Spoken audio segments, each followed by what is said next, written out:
Les sphères de lumière et de vie. L'âge de lumière et de vie est l'aboutissement évolutionnaire final d'un monde du temps et de l'espace.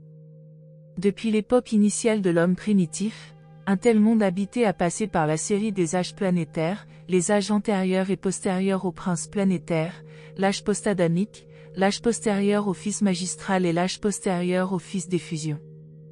Ce monde est alors préparé pour l'aboutissement évolutionnaire culminant, le statut confirmé de lumière et de vie, par le ministère des missions planétaires successives des fils instructeurs de la Trinité avec leur révélation toujours plus avancée de vérité divine et de sagesse cosmique. Dans leurs efforts pour établir l'âge planétaire final, les fils instructeurs bénéficient toujours de l'assistance des brillantes étoiles du soir et quelquefois des Melchizedek. Cette ère de lumière et de vie inaugurée par les fils instructeurs à la fin de leur mission planétaire terminale se poursuit indéfiniment sur les mondes habités. Les actes judiciaires des fils magistraux peuvent diviser chaque stade progressif de statut confirmé en une succession de dispensations, mais tous ces actes judiciaires sont purement techniques et ne modifient en rien le cours des événements planétaires. Seules les planètes qui atteignent l'existence dans les circuits principaux du super-univers sont assurées d'une survivance perpétuelle, mais, autant que nous le sachions, ces mondes ancrés dans la lumière et la vie sont destinés à poursuivre leur course dans tous les âges éternels des temps futurs. Le déroulement de l'ère de lumière et de vie sur un monde évolutionnaire comporte 7 stades.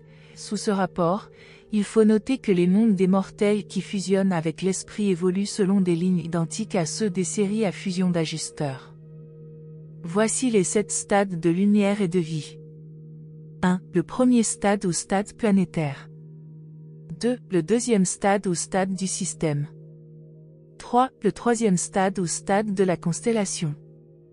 4. Le quatrième stade ou stade de l'univers local.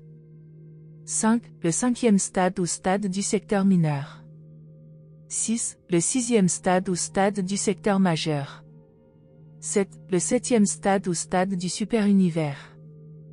À la fin du présent fascicule, ces stades de développement progressif sont décrits d'après leur rapport avec l'organisation de l'univers, mais les valeurs planétaires de n'importe quel stade peuvent être atteintes par n'importe quel monde, tout à fait indépendamment du développement des autres mondes ou des niveaux superplanétaires d'administration de l'univers.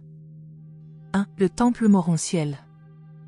La présence d'un temple morontiel sur la capitale d'un monde habité est le certificat d'admission de cette sphère aux âges confirmés de lumière et de vie. Avant que les fils instructeurs ne quittent un monde à la fin de leur mission terminale, ils inaugurent cette époque finale d'aboutissement évolutionnaire, ils président au jour où le Saint-Temple descend sur la terre. Cet événement marque l'aurore de l'ère de lumière et de vie, il est toujours honoré par la présence personnelle du Fils d'effusion paradisiaque de la planète, lequel vient assister à ce grand jour. C'est dans ce temple d'une beauté sans égale que le Fils paradisiaque d'effusion élève celui qui fut si longtemps le prince planétaire au rang de souverain planétaire et investit ce fidèle fils l'Anonandek de nouveaux pouvoirs et d'une autorité plus étendue sur les affaires planétaires. Le souverain du système est également présent et prend la parole pour confirmer ses déclarations. Un temple morontiel est divisé en 3 parties. Au centre se trouve le sanctuaire du Fils d'effusion du paradis. À droite se trouve le siège de l'ancien prince planétaire désormais souverain planétaire. Quand ce fils l'Anonandek est présent dans le temple, les individus les plus spiritualisés du royaume peuvent le voir. À gauche se trouve le siège du chef en exercice des finalitaires attachés à la planète. Bien que l'on ait parlé des temples planétaires comme « descendants du ciel », aucun matériau n'est en fait apporté du siège du système. L'architecture de chaque temple est élaborée en miniature sur la capitale systémique. Les superviseurs de pouvoir morontiel apportent ensuite sur la planète ces plans approuvés, et là, en association avec les maîtres contrôleurs physiques, ils procèdent à la construction du temple morontiel conformément aux spécifications. Un temple morontiel moyen peut contenir environ 300 000 spectateurs. Ces édifices ne sont utilisés ni pour le culte, ni pour des jeux, ni pour recevoir des télécommunications. Ils sont consacrés aux cérémonies spéciales de la planète, telles que communication avec le souverain systémique ou avec les très hauts, cérémonie spéciale de visualisation destinée à révéler la présence personnelle d'êtres spirituels, et contemplation cosmique silencieuse. C'est là que les écoles de philosophie cosmique organisent leurs exercices de gradation, et c'est également là que les humains du royaume reçoivent la reconnaissance planétaire pour la réalisation de grands services sociaux et pour d'autres accomplissements remarquables. Le temple morontiel sert aussi de lieu de réunion pour assister au transfert des mortels vivants à l'existence morontielle. C'est parce que le temple de transfert est construit en matériaux morontiels qu'il n'est pas détruit par la gloire éclatante du feu consumant qui anéantit si complètement le corps physique des mortels qui font l'expérience de la fusion définitive avec leur ajusteur divin. Sur une grosse sphère, ces éclairs de départ sont presque continus, à mesure que le nombre des transferts augmente. On construit, dans différentes zones de la planète, des sanctuaires auxiliaires de vie morontielle. Il n'y a pas longtemps, j'ai séjourné sur un monde très septentrional où 25 de ces sanctuaires morontiels étaient en fonction. Sur les mondes non encore ancrés, planètes sans temple morontiel, les éclairs de fusion se produisent souvent dans l'atmosphère planétaire, où le corps matériel du candidat au transfert est élevé par les créatures médianes et les contrôleurs physiques. 2. Mort et transfert. La mort physique naturelle n'est pas inévitable pour les humains. La majorité des êtres évolutionnaires avancés, citoyens de mondes parvenus à l'ère finale de lumière et de vie, ne meurent pas, ils sont transférés directement de la vie dans la chair à l'existence morontielle. Cette expérience de transfert de la vie matérielle à l'état morontiel, la fusion de l'âme immortelle avec l'ajusteur intérieur, a lieu avec une fréquence qui s'accroît proportionnellement aux progrès évolutionnaires de la planète. Au début, seuls quelques mortels au cours de chaque âge atteignent les niveaux de progrès spirituel permettant le transfert, mais, avec le commencement des âges successifs inaugurés par les fils instructeurs, il se produit de plus en plus de fusion avec l'ajusteur avant la fin de la vie, de plus en plus longue, de ces mortels en progrès. À l'époque de la mission terminale des fils instructeurs, environ un quart de ces mortels superbes sont exempts de la mort naturelle. Plus tard encore dans l'ère de lumière et de vie, les créatures médianes ou leurs associés sentent l'approche de l'état où une âme va probablement s'unir avec son ajusteur. Ils le signifient aux gardiens de la destinée qui, à leur tour, communiquent le renseignement au groupe finalitaire sous la juridiction duquel le mortel travaille. Ensuite, le souverain planétaire invite ce mortel à se démettre de toutes ses fonctions planétaires, à faire ses adieux à son monde d'origine et à se présenter au temple intérieur du souverain planétaire pour y attendre le transit morontiel, l'éclair de transfert entre le domaine matériel de l'évolution et le niveau morontiel de progression pré-spirituelle. Quand la famille, les amis et le groupe de travail du candidat à la fusion se sont réunis dans le temple morontiel, ils se répartissent autour de la scène centrale où les candidats à la fusion se reposent en causant librement avec leurs amis rassemblés. Un cercle intermédiaire de personnalités célestes est mis en place pour protéger les mortels matériels de l'action des énergies qui se manifestent au moment où jaillit l'éclair de vie, délivrant des liens de la chair mortelle le candidat à l'ascension. Cet éclair opère sur le mortel évolutionnaire toutes les transformations que la mort naturelle effectue sur ce qu'elle délivre de la chair. Beaucoup de candidats à la fusion peuvent être rassemblés en même temps dans le temple spacieux. Quelle merveilleuse occasion pour les mortels de se réunir ainsi pour assister à l'ascension de leurs bien-aimés dans des flammes spirituelles, et quel contraste avec les âges antérieurs où les mortels devaient livrer leur mort à l'emprise des éléments terrestres. Les scènes de pleurs et de lamentation, qui caractérisent les époques primitives de l'évolution humaine, sont maintenant remplacées par une joie extatique et un enthousiasme sublime tandis que ces mortels connaissant Dieu font des adieux temporaires à leurs bien-aimés et sont dissociés de leurs attaches matérielles par les feux spirituels de la splendeur ardente et de la gloire ascendante. Sur les mondes ancrés dans la lumière et la vie, les funérailles sont des occasions de joie suprême, de satisfaction profonde et d'espérance inexprimable. L'âme de ces mortels en progrès est de plus en plus remplie de foi, d'espoir et d'assurance. L'esprit qui imprègne les spectateurs entourant le sanctuaire de transition ressemble à celui d'amis et de parents joyeux qui assisteraient aux examens de diplôme d'un candidat de leur groupe, ou qui se réuniraient pour être témoins de l'octroi d'un grand honneur à l'un des leurs. Il serait certainement avantageux que des humains moins évolués apprennent quelque peu à considérer la mort naturelle avec la même gaieté et le même enjouement. Après l'éclair de fusion, les observateurs mortels ne peuvent plus rien voir de leurs compagnons transférés. Les âmes transférées se rendent directement par transit d'ajusteur à la salle de résurrection du monde approprié d'éducation morontielle. Les affaires concernant le transfert de mortels vivants au monde morontiel sont supervisées par un archange affecté à la sphère le jour où celle-ci a été ancrée dans la lumière et la vie. À l'époque où un monde atteint le 4e stade de lumière et de vie, plus de la moitié des mortels quittent la planète par transfert en s'élevant hors du monde des vivants. La diminution du nombre des morts se poursuit constamment, mais je ne connais aucun système dont les mondes habités, même ancrés depuis longtemps dans la vie, soient entièrement délivrés de la mort naturelle comme technique pour échapper aux liens de la chair. Et, jusqu'à ce que cet état supérieur d'évolution planétaire soit uniformément atteint, il faut que les mondes d'entraînement morontiel de l'univers local continuent à servir de sphères éducatives et culturelles aux progresseurs morontiels en évolution. L'élimination de la mort est théoriquement possible, mais, d'après ce que j'ai observé, elle ne s'est pas encore produite. Peut-être ce statut est-il susceptible d'être atteint dans les lointaines étapes futures des époques successives marquant le 7e stade de l'ancrage dans la vie planétaire. Les âmes transférées durant les âges d'épanouissement des sphères ancrées ne passent pas par les mondes des maisons. Elles ne séjournent pas non plus sur les mondes morontiels du système ou de la constellation en tant qu'étudiants. Elles ne passent par aucune des phases primitives de la vie morontielle. Ces ascendeurs mortels sont les seuls qui évitent d'aussi près la transition morontielle entre l'existence matérielle et le statut semi-spirituel. L'expérience initiale de ces mortels saisis par le Fils dans leur carrière ascendante a lieu dans les services des mondes de progression du siège de l'univers local. Partant ensuite de ces mondes d'études de Salvington, ils retournent comme instructeurs sur les mondes qu'ils ont court-circuités et se dirigent ensuite vers l'intérieur, vers le paradis, par la route établie pour l'ascension des mortels.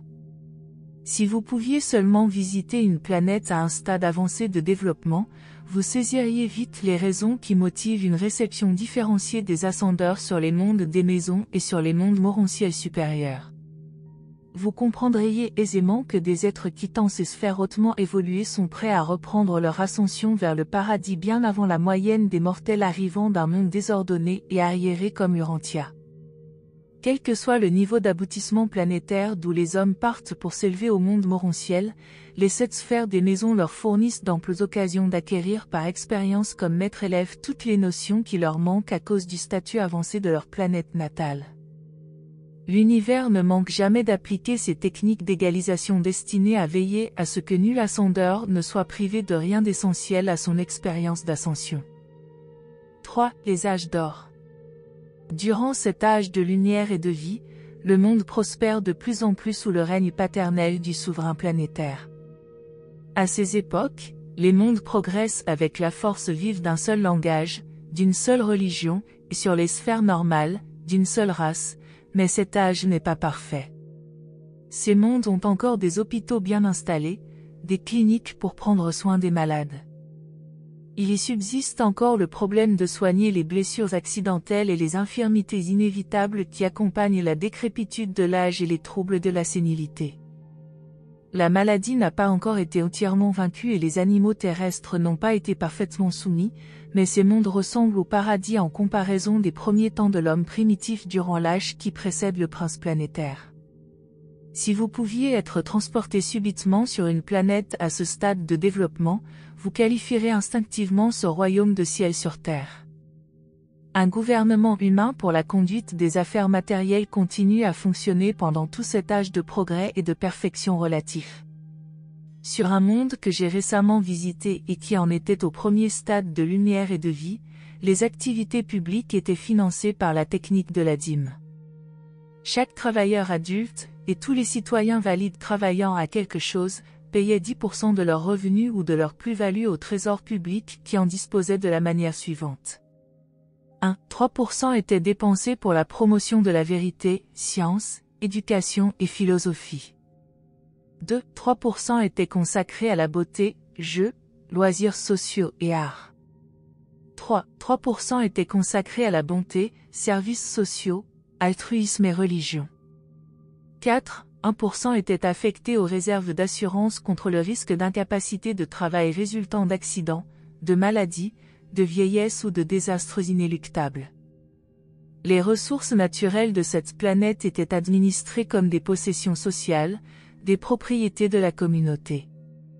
Sur ce monde, le plus grand honneur conféré à un citoyen était l'ordre du service suprême, le seul titre de reconnaissance que l'on décernait dans le temple morontiel.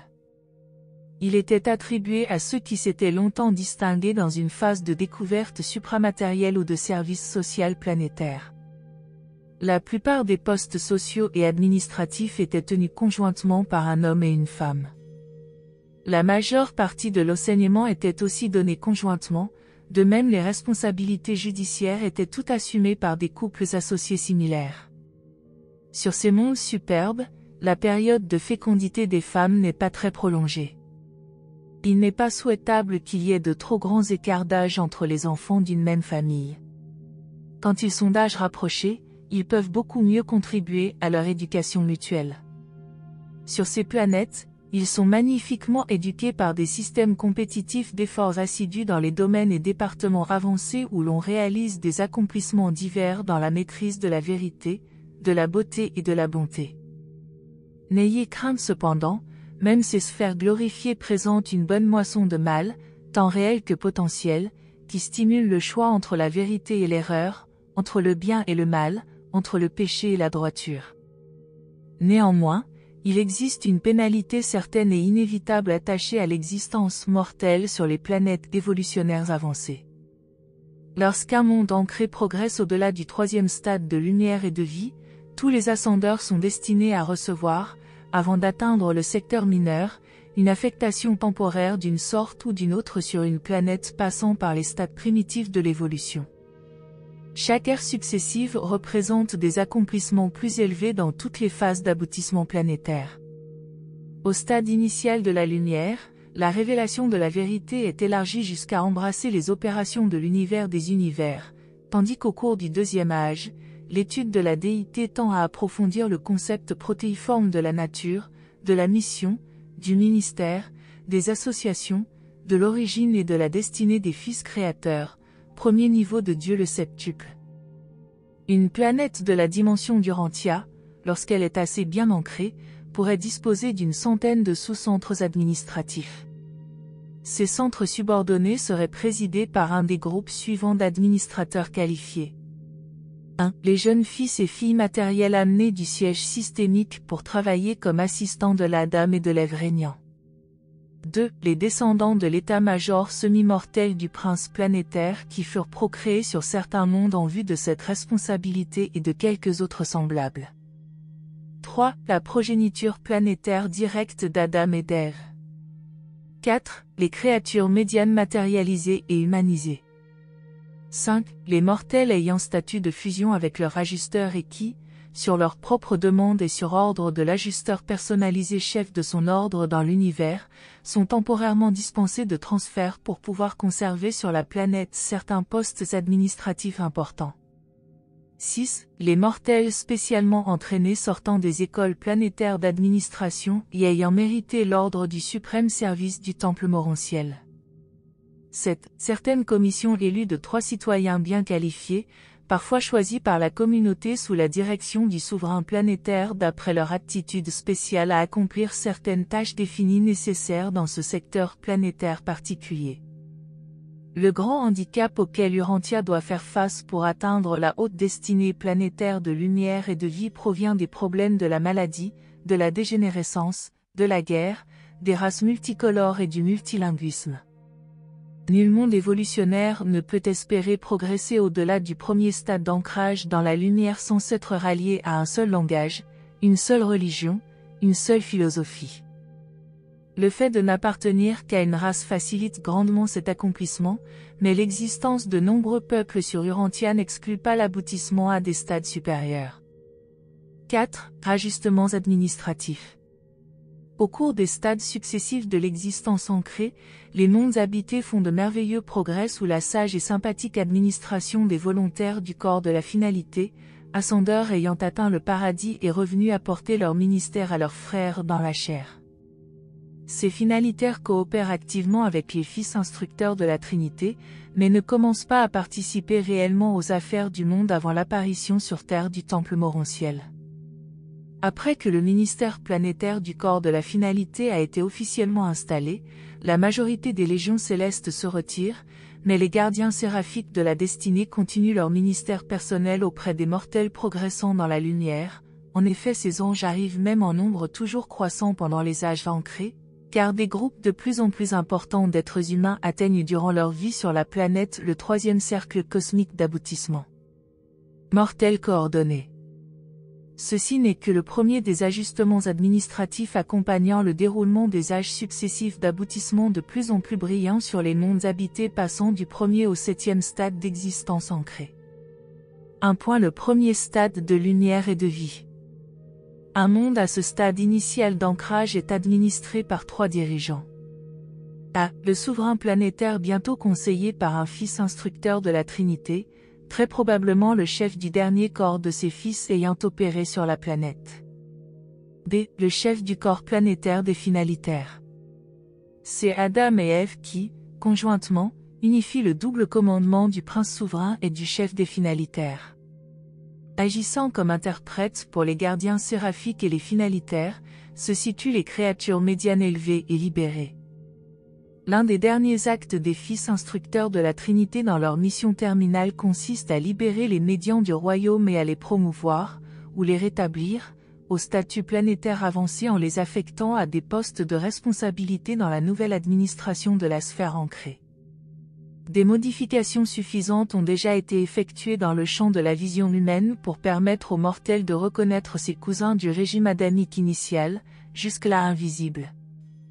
Cela est rendu possible par les découvertes finales de la science physique en liaison avec les fonctions planétaires accrues des maîtres contrôleurs physiques. Le souverain systémique a autorité pour libérer les créatures médianes à n'importe quel moment après le premier stade d'ancrage, pour leur permettre de s'humaniser sur les niveaux morontiels avec l'aide des porteurs de vie et des contrôleurs physiques. Ensuite, après avoir reçu leurs ajusteurs de pensée, ils pourront entreprendre leur ascension du paradis. Au 3e stade et au suivant, quelques médians opèrent encore comme personnalités de contact pour les finalitaires, mais, à mesure que l'on entre dans les stades successifs de lumière et de vie, de nouveaux ordres ministériels de liaison viennent remplacer la plupart des médians, il en reste très peu au-delà du 4e stade de lumière. Le 7e stade sera témoin de l'arrivée des premiers ministres absonites venant du paradis pour servir de remplaçants à certaines créatures de l'univers. 2. Le 2e stade de lumière et de vie. Cette époque est marquée sur les mondes par l'arrivée d'un porteur de vie qui devient le consultant volontaire des dirigeants planétaires au sujet des nouveaux efforts à faire pour purifier et stabiliser la race mortelle. C'est ainsi que les porteurs de vie participent activement au progrès évolutif de la race humaine, physiquement, socialement et économiquement. Ils étendent alors leur supervision pour purifier davantage les lignées de mortels, en éliminant radicalement les retardataires qui subsistent avec un potentiel inférieur de nature intellectuelle, philosophique, cosmique et spirituelle.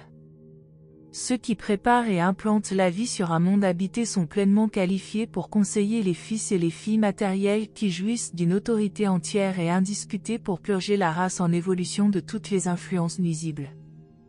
À partir du 2e stade et pendant toute la carrière d'une planète ancrée, les fils instructeurs servent de conseillers aux finalitaires. Durant ces missions, ils servent volontairement et non par désignation, et ils servent exclusivement auprès du corps finalitaire. Toutefois, avec le consentement du souverain systémique, l'Adam et l'Ève planétaires peuvent les prendre comme consultants. 3. Le 3e stade de lumière et de vie. Durant cette époque, les mondes habités parviennent à une nouvelle appréciation des anciens des jours, la 2e phase de Dieu le septuple, et les représentants de ces chefs de super-univers ouvrent alors de nouvelles relations avec l'administration planétaire. Dans chacun des âges successifs d'existence ancrée, les finalitaires servent en des capacités toujours accrues. Il existe une liaison opératoire étroite entre les finalitaires, les étoiles du soir, les super-anges, et les fils instructeurs de la Trinité.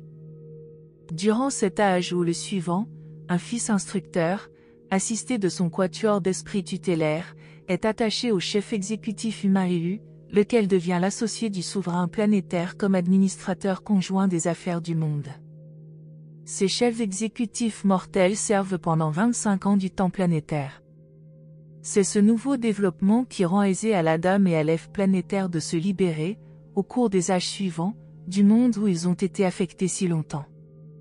Les quatuors d'esprits tutélaires sont composés du chef séraphique de la sphère, du conseiller sécoraphique super-universel, de l'archange des transferts et de l'omniafin qui agit comme représentant personnel de la sentinelle affectée stationnée au siège du système. Mais ces consultants ne formulent jamais d'avis à moins qu'on ne leur en demande. 4. Le quatrième stade de lumière et de vie. Sur les mondes, les fils instructeurs de la Trinité apparaissent dans de nouveaux rôles. Assistés des fils trinitisés par des créatures associées depuis longtemps à leur ordre, ils viennent maintenant sur les mondes comme conseillers et consultants volontaires auprès du souverain planétaire et de ses associés. Ces couples de fils trinitisés du paradis Avona et de fils trinitisés par des ascendeurs représentent des points de vue universels différents et des expériences personnelles diverses, qui sont extrêmement utiles aux dirigeants planétaires. À tout moment après cet âge, l'Adam et l'Ève planétaires peuvent introduire, auprès du Fils créateur souverain, une demande pour être relevés de leurs devoirs planétaires en vue de commencer leur ascension vers le paradis.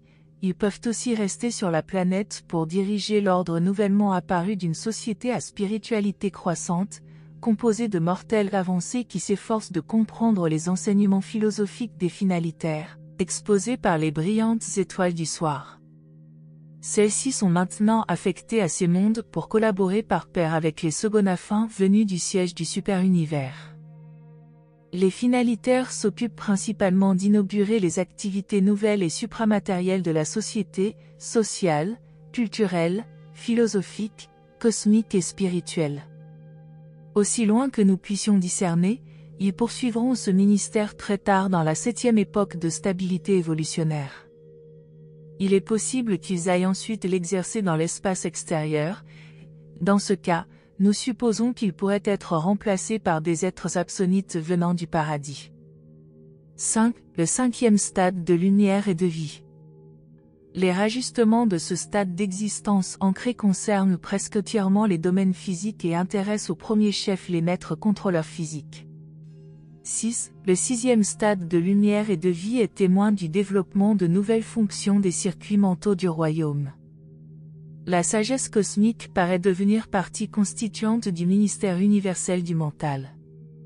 7. Le 7e stade de lumière et de vie.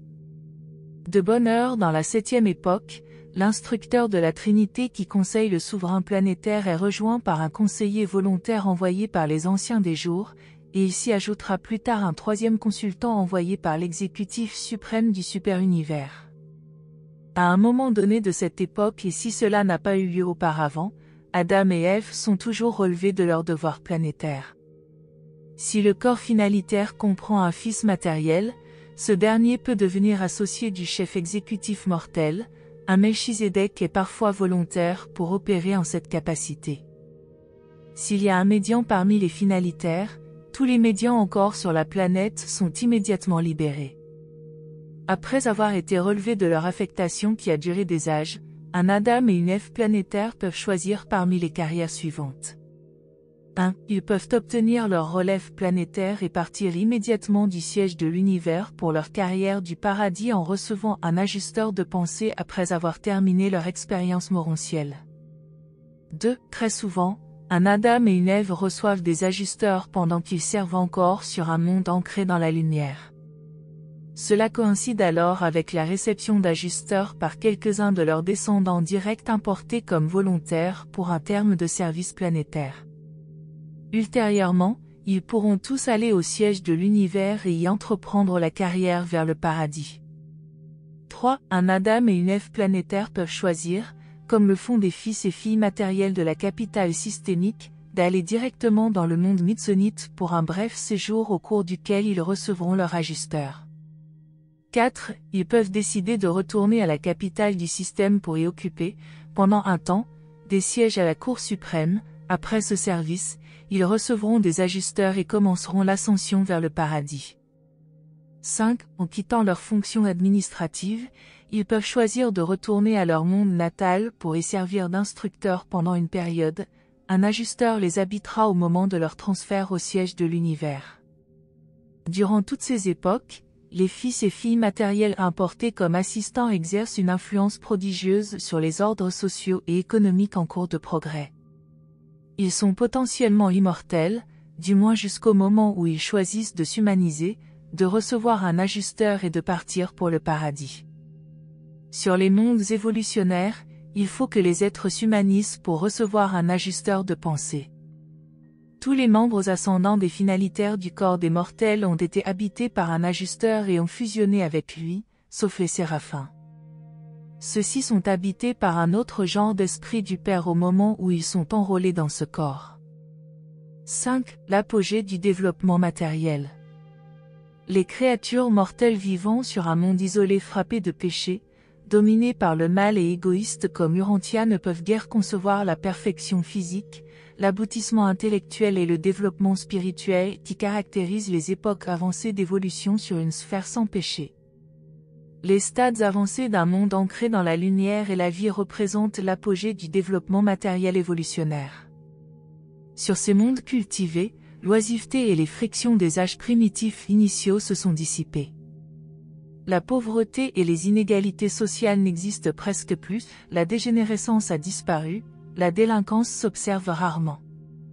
La folie a pratiquement cessé d'exister et la faiblesse d'esprit est une rareté. Le statut économique, social et administratif de ces mondes est d'un ordre élevé et perfectionné. La science, les arts et l'industrie fleurissent. La société est un mécanisme de haute réalisation matérielle, intellectuelle et culturelle opérant sans heurts. L'industrie s'est largement orientée vers le service des buts supérieurs de cette civilisation superbe. La vie économique de ce monde est devenue éthique. La guerre est désormais une histoire du passé, il n'y a plus d'armée ni de force de police. Le gouvernement est en voie de disparition progressive. La maîtrise de soi rend lentement périmées les lois établies par les humains. Dans un état intermédiaire de civilisation avancée, l'ampleur du gouvernement civil et des règlements obligatoires est inversement proportionnelle à la moralité et à la spiritualité de l'ensemble des citoyens. Les écoles sont considérablement améliorées, elles se consacrent à l'éducation du mental et à l'expansion de l'âme. Les centres artistiques sont exquis et les organisations musicales superbes. Les temples de culte et leurs écoles associées de philosophie et de religion expérientielle sont des créations pleines de beauté et de grandeur. Les arènes en plein air pour les assemblées cultuelles sont également sublimes dans la simplicité de leur aménagement artistique. Les dispositifs pour les jeux de compétition, l'humour et les autres phases d'accomplissement personnel et collectif sont amples et appropriés. Un trait spécial des activités de compétition sur ces mondes hautement cultivés concerne les efforts des individus et des groupements pour exceller dans les sciences et les philosophies de la cosmologie. La littérature et l'art oratoire fleurissent, le langage est amélioré au point de symboliser des concepts aussi bien que d'exprimer des idées. La vie est d'une simplicité reposante.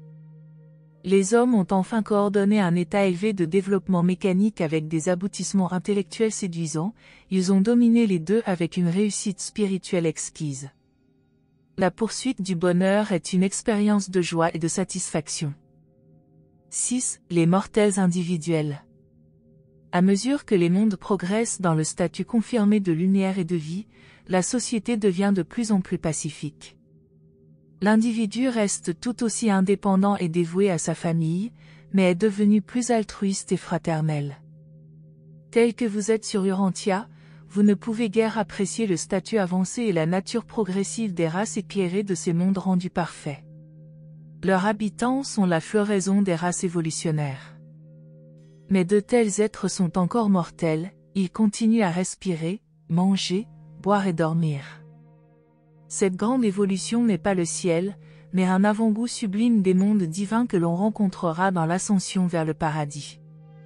Sur un monde normal, il y a longtemps que l'aptitude biologique de la race a été amenée à un niveau élevé durant les époques post-adamiques. Maintenant, l'évolution physique des hommes se poursuit d'âge en âge au cours des ères d'ancrage. Le champ de la vision et de l'audition s'étend. Le chiffre de la population est désormais stationnaire. La reproduction est réglementée d'après les nécessités planétaires et les dons héréditaires innés. Durant cet âge, les habitants de la planète sont divisés en 5 à 10 groupes, et les groupes inférieurs n'ont le droit de procréer que moitié autant d'enfants que les groupes supérieurs.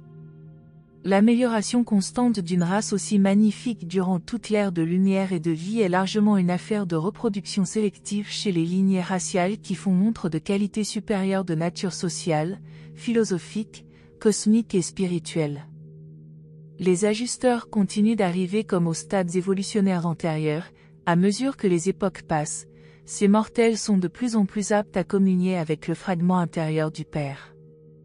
Durant les stades de développement embryonnaire et pré-spirituel, les esprits mentaux adjuvats opèrent encore. Le Saint-Esprit et le ministère des anges sont encore plus efficaces à mesure que l'on passe par les époques successives de vie ancrée.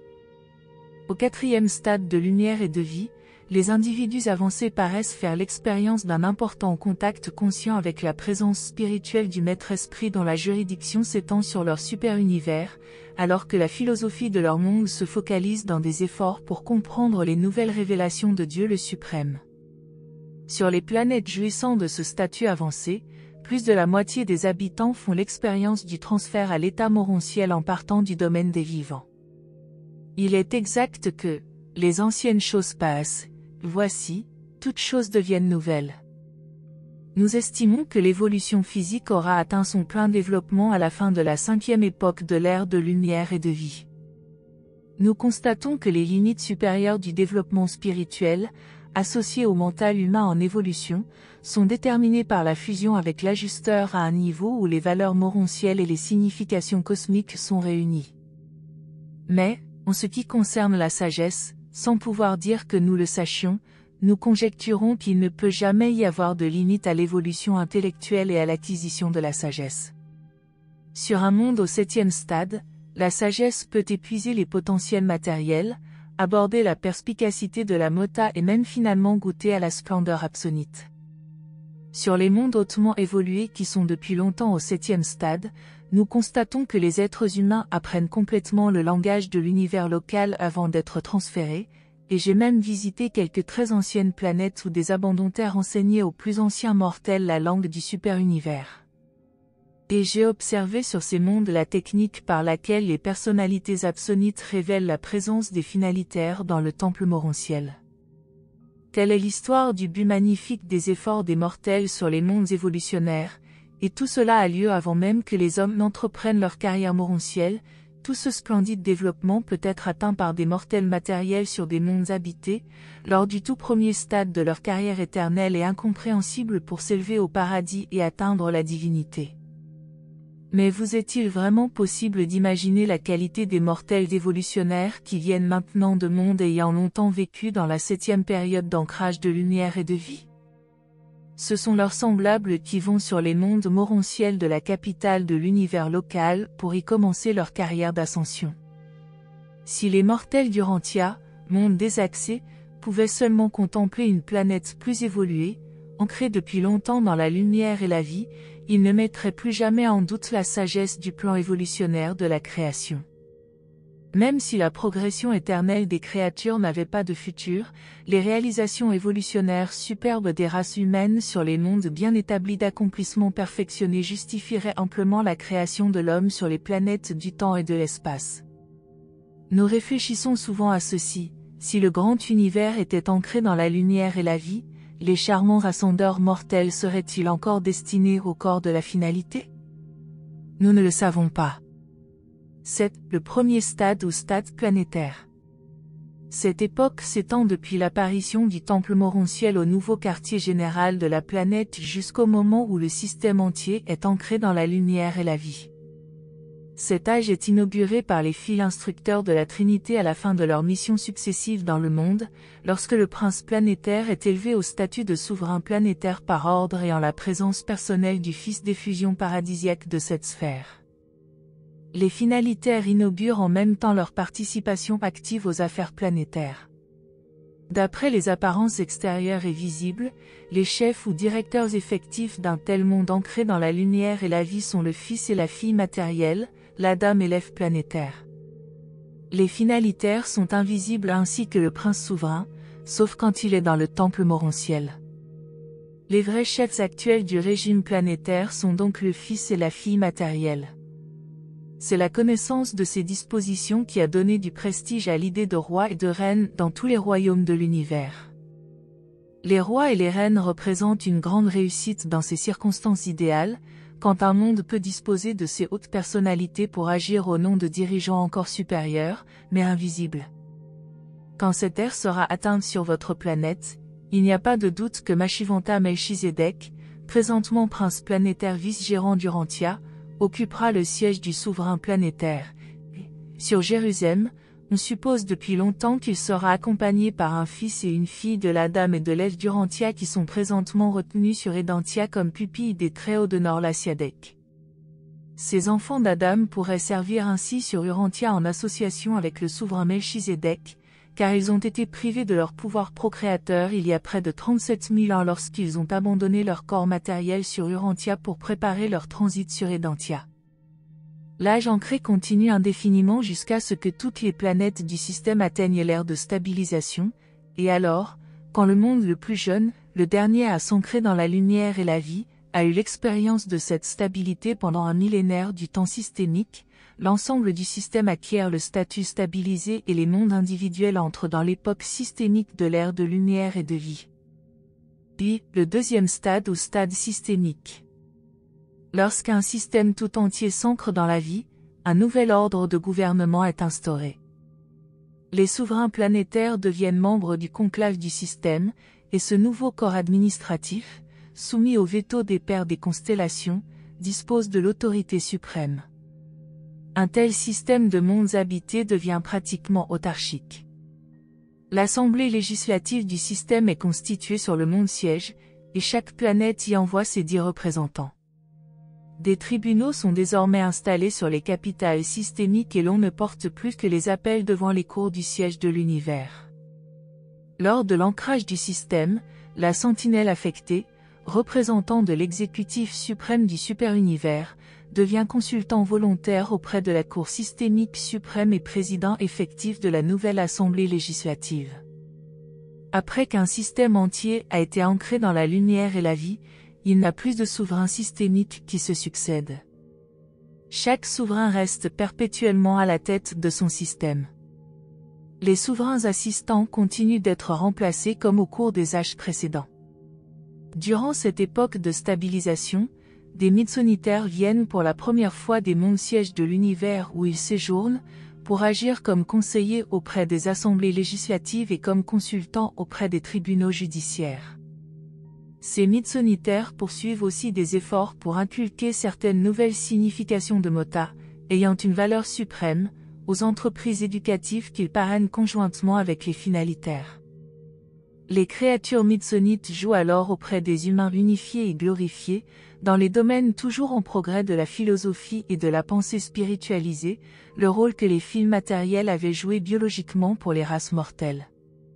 Sur les mondes habités, les fils instructeurs deviennent les collaborateurs volontaires des finalitaires, et ces mêmes fils instructeurs les accompagnent aussi sur les mondes des maisons quand ces sphères cessent d'être utilisées comme mondes récepteurs différenciés après l'ancrage de l'ensemble du système dans la lumière et la vie, du moins ceci est vrai à l'époque où toute la constellation a évolué de la sorte, mais il n'y a pas encore de groupe aussi avancé dans Nebadon.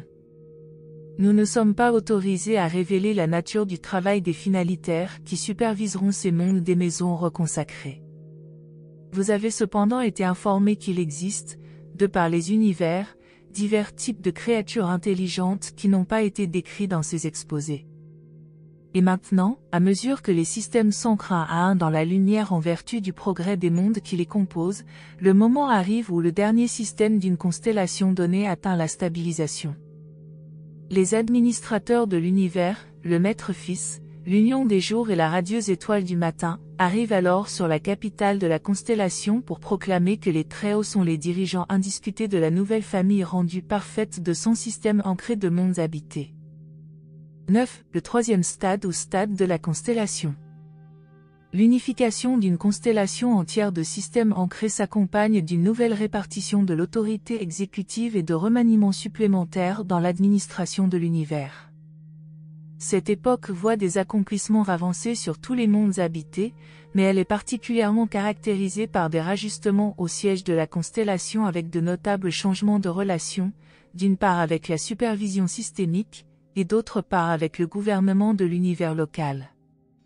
Durant cet âge, de nombreuses activités de la constellation et de l'univers sont transférées sur les capitales des systèmes. Les représentants du super-univers établissent des relations nouvelles et plus étroites avec les dirigeants des planètes, des systèmes et de l'univers. En même temps que s'établissent ces nouvelles associations, certains administrateurs du super-univers s'installent sur les capitales des constellations comme consultants bénévoles auprès des Très-Hauts Pères. Lorsqu'une constellation est ainsi ancrée dans la lumière, la fonction législative prend fin et l'Assemblée des souverains systémiques, présidée par les Très-Hauts, fonctionne à sa place. Maintenant et pour la première fois, ces assemblées administratives traitent directement avec le gouvernement du super-univers les questions concernant les relations avec Avona et le paradis. Par ailleurs, la constellation reste reliée à l'univers local comme précédemment. Au cours des stades successifs de la vie ancrée, les Univitatia continuent d'administrer les mondes morontiels de la constellation. À mesure que les âges passent, les pères de la constellation prennent de plus en plus en main les détails administratifs ou fonctions de supervision autrefois centralisées au siège de l'univers. Quand leur 6e stade de stabilisation sera atteint, ces constellations unifiées auront acquis une position d'autonomie presque complète.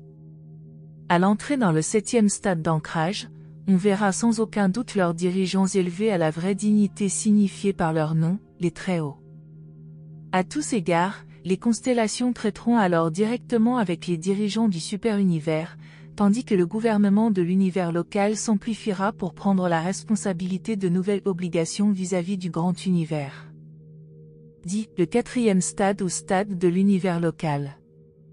Quand un univers local s'ancre dans la lumière et la vie, il ne tarde pas à entrer dans les circuits établis du super-univers. Les anciens des jours proclament alors l'institution du Conseil suprême d'autorité illimitée. Ce nouveau corps gouvernemental est composé des 100 fidèles des jours et présidé par l'Union des jours. Le premier acte de ce Conseil suprême consiste à reconnaître que la souveraineté du Maître-Fils créateur est maintenue. L'administration de l'univers local, en ce qui concerne Gabriel et le père Melchizedek, ne subit aucun changement. Ce conseil d'autorité illimitée s'occupe principalement des nouveaux problèmes et des nouvelles conditions résultant du statut avancé de lumière et de vie. L'inspecteur associé mobilise maintenant toutes les sentinelles affectées pour constituer le corps de stabilisation de l'univers local et demande au père Melchizedek de partager sa supervision avec lui. Désormais et pour la première fois, un corps d'esprits inspiré de la Trinité est affecté au service de l'Union des jours. L'ancrage de l'ensemble d'un univers local dans la lumière et la vie inaugure de profonds remaniements dans tout le plan administratif, depuis les mondes habités individuels jusqu'au siège de l'univers. De nouvelles relations s'établissent avec les constellations et les systèmes. L'esprit mère de l'univers local fait l'expérience de nouvelles relations de liaison avec le maître-esprit du super-univers. Gabriel établit avec les anciens des jours un contact direct qui lui permet d'agir au cas où le maître-fils s'absenterait de son nom de siège. Durant cet âge et les suivants, les fils magistraux continuent à opérer comme juges dispensationnels, tandis que 100 de ces fils avonales du paradis forment un nouveau conseil supérieur de la radieuse étoile du matin sur la capitale de l'univers. Plus tard, et sur la demande des souverains systémiques, l'un de ces fils magistraux deviendra le conseiller suprême stationné sur le monde siège de chaque système jusqu'à ce que soit atteint le 7e stade d'unité. Durant cette époque, non seulement les fils instructeurs de la Trinité agissent comme consultants volontaires auprès des souverains planétaires, mais encore, par groupe de 3, ils servent d'une manière analogue les pères des constellations. Et ces fils trouvent enfin leur place dans l'univers local, car à ce moment-là ils cessent d'être soumis à la juridiction de la création locale et sont affectés au service du Conseil suprême d'autorité illimitée. Alors et pour la première fois, le corps des finalitaires reconnaît la juridiction d'une autorité extérieure au paradis, le Conseil suprême. Jusque-là, les finalitaires n'admettaient aucune supervision en deçà du paradis. Les fils créateurs de ces univers ancrés passent beaucoup de temps au paradis et sur ces mondes associés, et aussi à conseiller les nombreux groupes finalitaires servant dans toute la création locale. De cette manière, Michael entend comme s'associe fraternellement d'une manière plus complète avec les mortels finalitaires glorifiés. Il est tout à fait futile de spéculer sur les fonctions des fils créateurs par rapport aux univers extérieurs présentement en cours d'assemblage préliminaire, mais nous nous lançons tous de temps en temps dans de telles spéculations. Lorsque le 4e stade de développement est atteint, le Fils créateur devient administrativement libre. La divine ministre fusionne progressivement son ministère avec celui du maître-esprit de son super-univers et avec l'esprit infini. Il semble s'établir de nouvelles et sublimes relations entre le Fils créateur, l'esprit créatif, les étoiles du soir, les fils instructeurs et le corps toujours croissant des finalitaires. Si Michael devait jamais quitter Nébadon, Gabriel deviendrait indubitablement administrateur général, avec le père Melchizedek pour associé. En même temps, un nouveau statut serait conféré à tous les ordres de citoyens permanents tels que Fils matériel, Univitatia, Mitsonitaire, Susacia et mortels fusionnés avec l'esprit, mais, tant que l'évolution se poursuivra, les séraphins et les archanges seront nécessaires à l'administration de l'univers. Nous avons toutefois acquis une conviction sur 2 points de nos spéculations. Si les fils créateurs sont destinés à œuvrer dans les univers extérieurs, les divines ministres ne manqueront pas de les accompagner. Nous sommes également certains que les Melchizedek resteront dans les univers de leur origine. Nous estimons qu'ils sont destinés à jouer des rôles comportant des responsabilités toujours accrues dans le gouvernement et l'administration de l'univers local. 11. Les stades des secteurs mineurs et majeurs. Les secteurs mineurs et majeurs du super-univers ne figurent pas directement dans le plan d'ancrage dans la lumière et la vie. Cette progression évolutionnaire touche essentiellement les univers locaux en tant qu'unité, et ne concerne que leurs composants. Un super-univers est ancré dans la lumière et la vie dès que tous les univers locaux qui le composent sont ainsi rendus parfaits, mais aucun des 7 super-univers n'a encore atteint un niveau de progrès qui s'en approche, même de loin. L'âge des secteurs mineurs. Aussi loin que les observateurs peuvent pénétrer, le 5e stade de stabilisation, ou stade des secteurs mineurs, concerne exclusivement le statut physique et l'ancrage coordonné des 100 univers locaux associés dans les circuits établis du super-univers. Il semble que seuls les centres de pouvoir et leurs associés soient touchés par ces réalignements de la création matérielle. L'ère des secteurs majeurs. Au sujet du 6e stade, celui de la stabilisation des secteurs majeurs, nous ne pouvons que faire des hypothèses, car nul d'entre nous n'a assisté à un tel événement. Nous pouvons néanmoins faire de nombreuses suppositions en ce qui concerne les remaniements administratifs et autres qui accompagneraient probablement un statut aussi avancé des mondes habités et de leur groupement dans l'univers. Du moment que le statut des secteurs mineurs concerne la coordination de l'équilibre physique, nous en inférons que l'unification des secteurs majeurs intéressera certains nouveaux niveaux d'aboutissement intellectuel, et peut-être certains accomplissements avancés dans la réalisation suprême de la sagesse cosmique. Pour arriver à des conclusions concernant les remaniements qui accompagneraient probablement la réalisation de niveaux de progrès évolutionnaires non encore atteints, nous nous appuyons sur les résultats d'aboutissement homologues dans les mondes individuels et sur les expériences de mortels individuels qui habitent des sphères anciennes et très développées. Qu'il soit clair que les mécanismes administratifs et les techniques gouvernementales d'un univers ou d'un super-univers ne peuvent en aucune manière limiter ni retarder le développement évolutionnaire ou le progrès spirituel d'une planète individuelle habitée ou d'un mortel individuel sur cette sphère.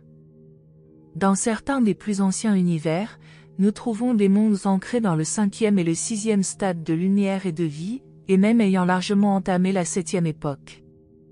Leurs systèmes locaux ne sont pourtant pas encore ancrés dans la lumière.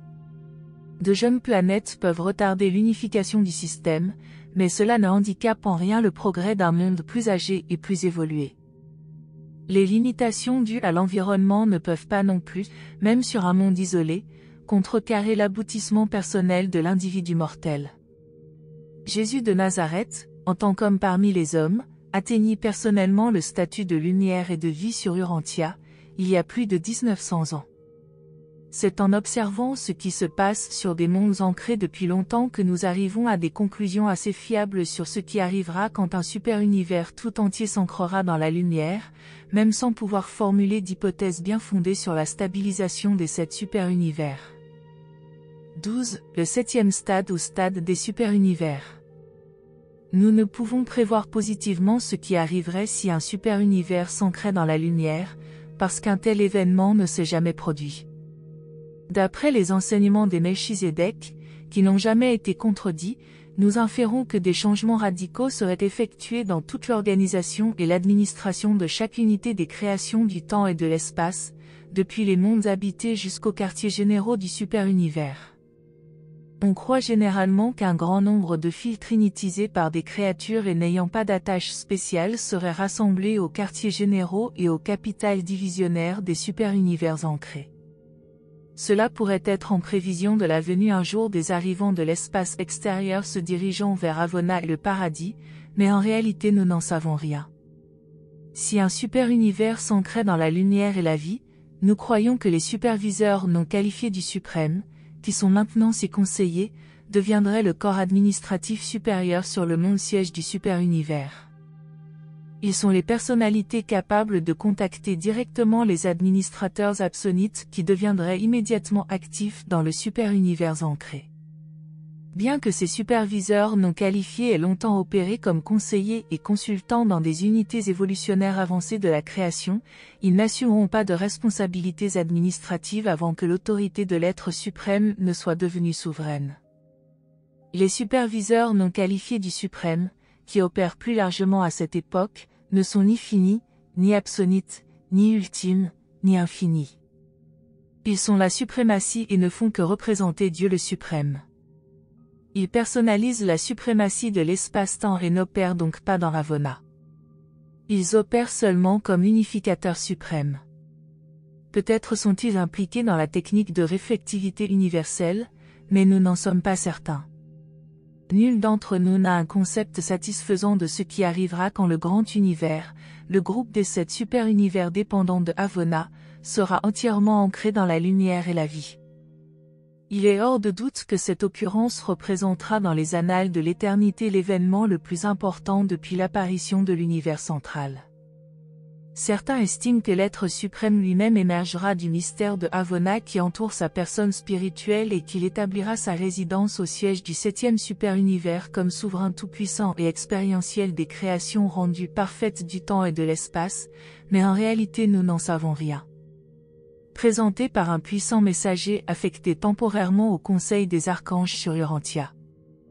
N'oubliez pas de laisser vos commentaires ci-dessous pour partager vos propres réflexions sur le livre d'Urantia, et si vous avez aimé cette vidéo, n'hésitez pas à la liker et à la partager avec d'autres personnes intéressées par la spiritualité et philosophie.